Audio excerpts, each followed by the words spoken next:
Hello, Toronto.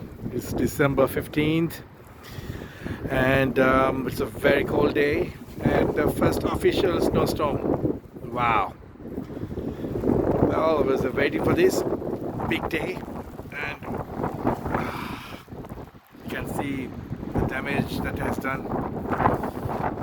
Well, it took almost 1 hour for me to come home. Roads were very slippery, and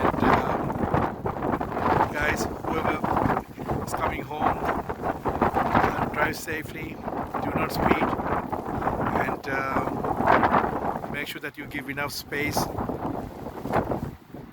for the other vehicles, and be safe. And yeah, so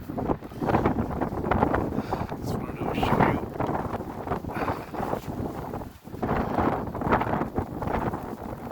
There's the beauty of the snow, and also the beauty comes with so much danger as well. So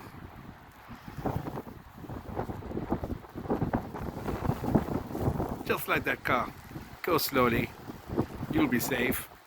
You can do that. Okay guys, stay safe. Bye bye.